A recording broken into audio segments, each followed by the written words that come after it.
అధ్యక్షత వహించినటువంటి బీసీ ఉద్యమ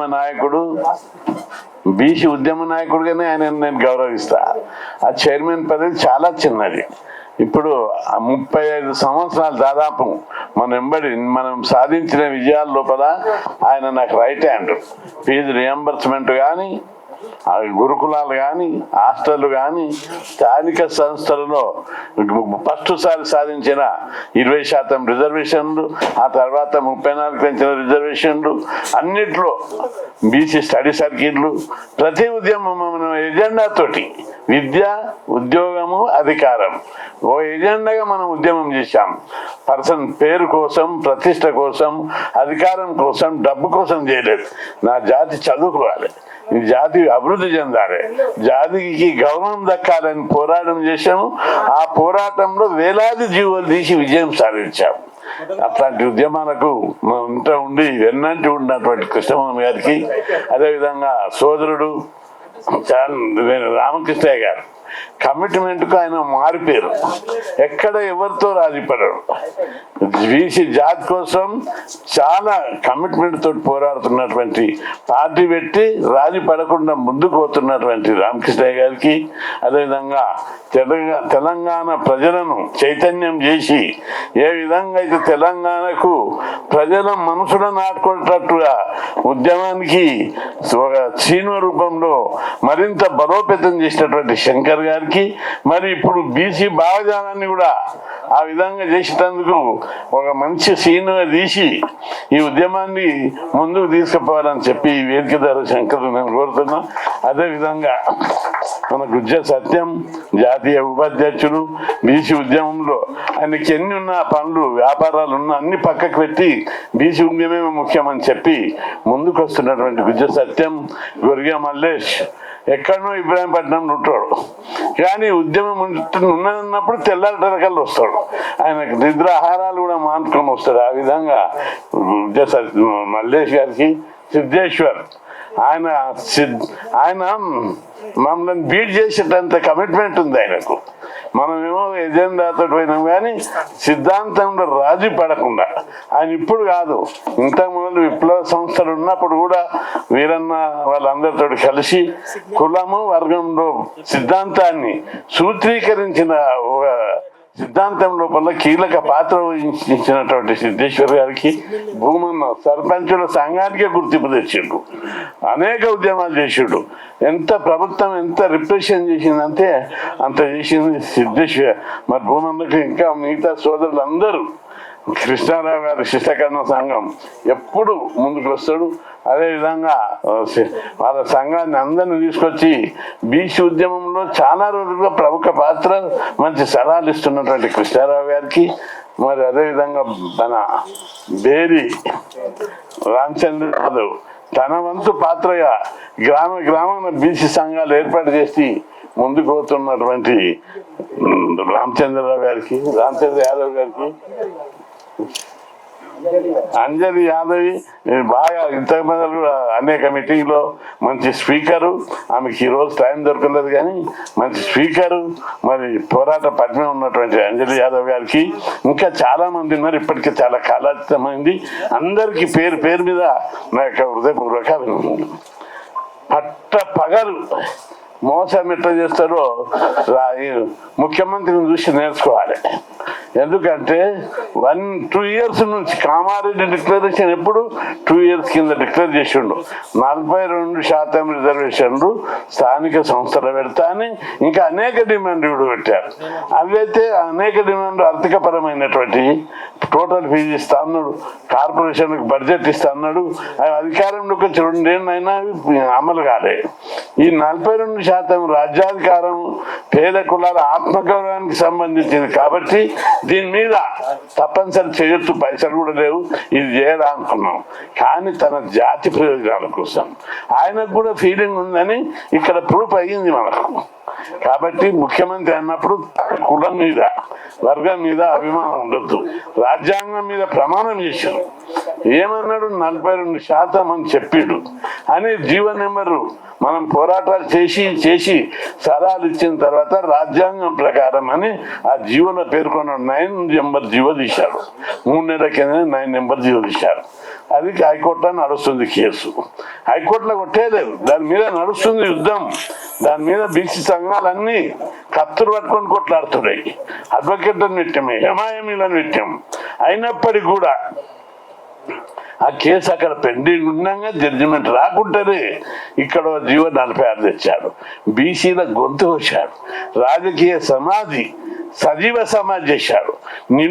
నిరునోతు పెద్ద గుంత తొవ్వి సమాధిలో బీసీలను తొక్కి పెట్టాడు. అందుకే దీన్ని బీసీలు ఎవ్వరు కూడా జీర్ణం చేసుకుంటలేరు. తప్పనిసరిగా దీనికి కాంగ్రెస్ పార్టీ నాయకులు చాలా మంది కూడా ఇది ఇష్టం లేదు. 46 జీవో తీసినందుకు నాకు ఫోన్లలో మాట్లాడుతున్నారు, చాటుబాటుకు తిడుతున్నారు. అన్న మీరు ఏం చేసినా మేము సపోర్ట్ చేస్తాం, ఇది చాలా దుర్మార్గం, మేము మా ముఖం పెట్టుకొని తిరగలేకపోతున్నామని కాంగ్రెస్ పార్టీ ఉన్న బీసీ నాయకులు వాళ్ళు కూడా 42% అమలు చేయాలని రాత్రి వాళ్ళు కమిట్మెంట్ తోటి వాళ్ళు ముఖ్యమంత్రి తరపున మీరు అనండి అని చెప్పిండు. వీళ్ళందరూ అన్నారు 42 చట్టబద్ధంగా అమలు చేస్తామని 100 సార్లు అన్నారు. ముఖ్యమంత్రిని అందరు నమ్మకపోయినా వీళ్ళని నమ్మి వీళ్ళు మన జాతి బిడ్డలు ఖచ్చితంగా ఇస్తామంటారు నమ్మి ముందుకు పోయారు. కానీ ఎక్కడ కాకుండా మూకిమ్మడిగా క్యాబినెట్ పెట్టి సమావేశం ఏర్పాటు చేసి 22కే నేను అమలు చేస్తా, నాకు ఇట్లా అడ్డంకులు లేదని చెప్పి మోసపూరిత ప్రకటన చేశాడు. మేము అంటున్నాం, ఒకవైపు కోర్టు జడ్జిమెంట్ రాలేదు, ఒకవైపు కోర్టులో కేసు నడుస్తుంది. రాకముందే నువ్వు తగ్గించి పెట్టవలసిన అవసరం ఏముంది? ఈయన అంటాడు 3000 కోట్ల బడ్జెట్. దీని మీద మన 2 ఛాలెంజెస్. 3000 కోట్ల బడ్జెట్ ముఖ్యమా, 200 కోట్ల బీసీ ప్రజల ఆత్మ గౌరవం ముఖ్యమా అనేది ఒక సవాల్. రెండవది, ఇంతకు మొదలు పెద్దలు చెప్పినట్టు 3000 కోట్లు పెద్ద అమౌంట్ కాదు. ఎవరికి ఇస్తున్నాం? ఆ బీసీలకు ఇస్తున్నావా? 3000 కోట్లు సెంట్రల్ ఫండ్ వస్తాయి, ఆగిపోతాయి. అదే 3 లక్షల కోట్ల బడ్జెట్ రాష్ట్ర బడ్జెట్ లో 3000 కోట్లు లెక్క కాదు. మొన్న ఎక్సైజ్ అని వచ్చినాయి 2-3 వేల కోట్లు. నువ్వు ఏ స్కీమ్ పెట్టినా భూములు 5 లక్షల కోట్ల భూములు భూ కుంభకోణం అని పేపర్లు వస్తుంది. భూ కుంభకోణం కన్వర్షన్ చేయకుండా చాటు మాటకు 5 లక్షల కోట్ల అమౌంట్ దొబ్బుతున్నారని చెప్పి పేపర్లు వస్తుంది. ఇంత పెద్ద కుంభకోణాలు జరుగుతున్నాయి, ఇంత పెద్ద అస్తవ్యస్త పాలన, అక్రమ పాలన జరుగుతుంది. నీకు 3000 కోట్లు ముఖ్యమా? కాదు, నీకు 3000 కోట్లు ముఖ్యం కాదు, బీసీలను అణచిపెట్టడమే ముఖ్యం. ఇంతకంటే మంచి మోక రాదు. ఇంకా 4 రోజులు అయితే, ఒక నెల రోజులైతే కోర్టు జడ్జిమెంట్ వస్తుంది. కోర్టు జడ్జిమెంట్ బీసీలకు అనుకూలంగా వస్తుంది. ఎందుకంటే రాజ్యాంగబద్ధంగా, చట్టబద్ధంగా, న్యాయబద్ధంగా కేసు గెలుస్తుంది. ఎందుకంటే మీకు కూడా ఒక ప్రైమరీ నాలెడ్జ్ కోసం నేను చెప్తున్నా, రాజ్యాంగంలోని 243 D6లో ఈ రాష్ట్ర ప్రభుత్వానికి స్థానిక సంస్థలో బీసీ రిజర్వేషన్లను నిర్ణయించే అధికారం రాజ్యాంగం ఇచ్చింది. ఒకటి. రెండవది, అసెంబ్లీలో చట్టం చేశారు, చాలా బలం చేకూరింది. న్యాయపరమైన అవరోధాలు లేవు. జనాభా లెక్కలు ఎప్పుడైతే తీసిరో జనాభా లెక్కల ప్రకారం పెంచుకోవచ్చని సుప్రీంకోర్టు తీర్పులు ఉన్నాయి చాలా. మండల్ కమిషన్ అప్పుడు కానీ, అగ్రకులాల ఇచ్చిన ఈడబ్ల్యూఎస్ అప్పుడు కానీ ఉన్నాయి. కాబట్టి అది న్యాయపరమైన అవరోధాలు లేవు. బలంగా వాళ్ళు ప్రభుత్వం ఇట్లే కింద మీద చేస్తారని 50 బీసీ సంఘాలతో కేసులు వేసినాం. ఒక్కొక్కరు చీల్చి చెండాడతారు కోట్ల. ఏం ఎట్లా తమాషానా?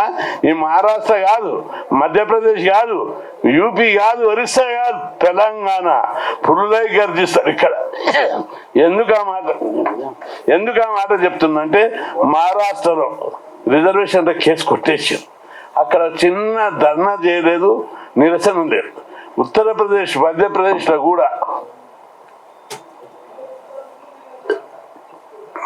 ఉత్తరప్రదేశ్, మధ్యప్రదేశ్, ఒరిస్సా, కర్ణాటకలో కూడా రిజర్వేషన్ల మీద కొట్టేశారు. అక్కడ చిన్న మెమోరాండం నిరసన కూడా జరగలేదు. కానీ తెలంగాణలో కేసు కొట్టేయలేదు. ఒక చిన్న స్టే ఇస్తేనే తెలంగాణ గర్జించింది, సింహగర్జన చేసి బంద్ జరిపితే ఢిల్లీకి శిఖరాలిగింది. పెద్ద ఎత్తున అవురా తెలంగాణ వాళ్ళు ఇంత మునగాల అని చెప్పి ఢిల్లీ వాళ్ళు నాకు ఫోన్ చేశారు. అంతేకాదు అమెరికా, ఇంగ్లాండ్, ఆస్ట్రేలియా, కెనడాలో ఉన్న బీసీలంతా కాలాలు ఎగవేసారు. మా తెలంగాణ బీసీ బిడ్డలు ఎంత మునగాలు, ఎంత మొగధీరుడు, వాళ్ళు చూడు ఎట్లా బంధు జరిపిందని చెప్పి కాలాలు గల్లలు కట్టుకొని పైకేసి కిందిగా చూస్తలేరు. వాళ్ళు గర్వంగా చెప్పుకుంటున్నారు. అంత పెద్ద తెలంగాణ పులిబిడ్డలైన తెలంగాణలో ఈ విధంగా జరుగుతుంది. కాబట్టి ఎక్కడ తల దించేది లేదు, తల వంచేది లేదు, రాజీ పడేది లేదు. చాణక్య నీతి రూపంలో ప్రదర్శిస్తున్నారు బీసీ సంఘాలు, బీసీ నాయకులను. వాళ్ళందరూ ఏం చేయాలి? వీళ్ళని విడదీయాలి. ఎవరిని విడదీసినా అందరు బీసీ సంఘాలు, బీసీ కుల నాయకులు, బీసీ నాయకుడు సమయం వచ్చినప్పుడు ఒక్కటైతారు. తప్పనిసరి నేను ఎవరిని వక్రీకరించాను, ఎవరి బలహీనతను నేను చెప్పాను.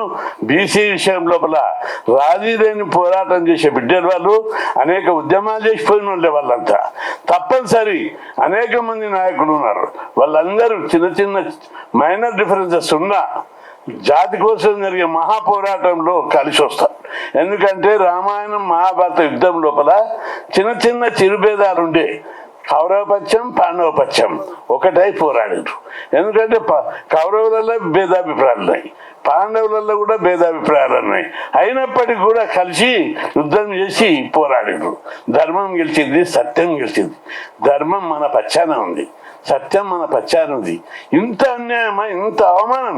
ఇది అన్యాయమే కాదు, అవమానం కూడా. మీరు మొదలు 42% అని 9 నెంబర్ జీవో తీస్తావు. అది కోర్టు కొట్టేయలేదు, ఎవరు అడ్డంకం పెట్టలేదు. మీకు మీరుగానే దాన్ని పక్కకు పెట్టి 46 జీవో తెచ్చి 42% రిజర్వేషన్లను 22కు తగ్గించావు. ఎందుకు తగ్గించావు? జవాబు ఉందా మీ దగ్గర? ఎవరు తగ్గించమన్నారు? కోర్టు అన్నదా, ప్రజలు అన్నారా, కేంద్ర ప్రభుత్వం అన్నదా, ఎవరన్నారు మీకు? రెండవది, ప్రభుత్వం ఈ జీవోలు తీసినప్పటి అడుగడుగున అనుమానాస్పదంగా ఉంది. ఇప్పుడు అసెంబ్లీలో చట్టం చేశావు, అఖిలపక్షాన్ని తీసుకుపోయి ప్రధానమంత్రిని కలిసినవా? కలవలేదు. ఎందుకు కలవలేదు? జవాబు లేదు. ఢిల్లీలో 1000 మందిని తీసుకుపోయి ట్రైన్లలో తీసుకుపోయి 2 సార్లు దండలు అయినాయి. మరి ప్రధానమంత్రికి ఎందుకు అడగలేకపోయావు? ఇది ఒక తప్పు. రెండవ తప్పు ఇంకోటి ఉంది, మీరు గుర్తుపెట్టుకోండి. ఢిల్లీలో ఎవరున్నారు ప్రధాన ప్రతిపక్షం? కాంగ్రెస్ లెడ్ ఇండియా కూటమి ఉన్నది. కాంగ్రెస్ నాయకత్వంలోని ఇండియా కూటమికి 236 ఎంపీలు ఉన్నారు. తక్కువ లేరు వాళ్ళు, ఒక 30 తేడాతోటే ఉన్నారు వాళ్ళు.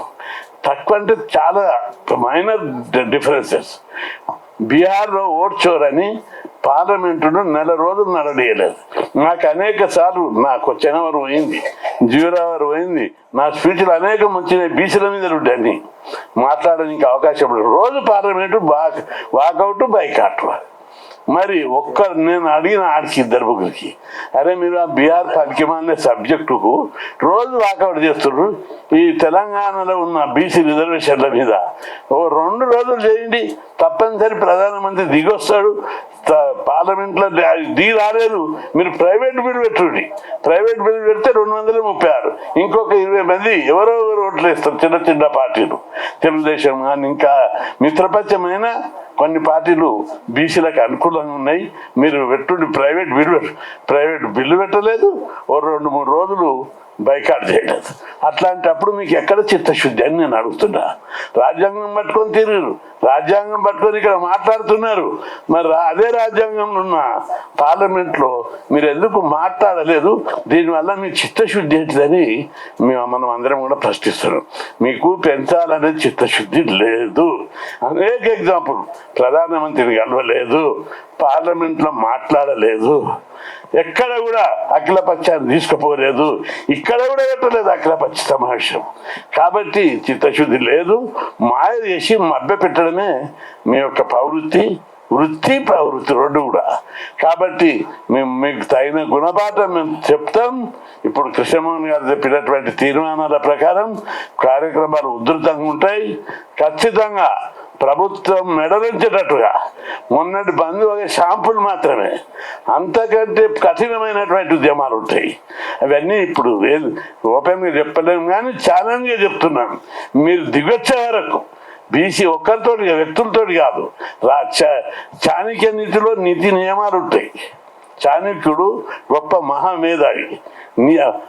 ఆయన ఎన్ని కుట్రలు కుతంత్రాలు చేయాలి, ఎదుటి పక్షాన్ని గెలవనీకుంటే ప్రతి దాంట్లో నైతికత ఉంటుంది, ధర్మం ఉంటుంది. మా దగ్గర ధర్మం కోసం ఏమన్నా చేయొచ్చని చాణక్యుడు చెప్పాడు. ధర్మ సూత్రాలు చెప్తున్నాయి.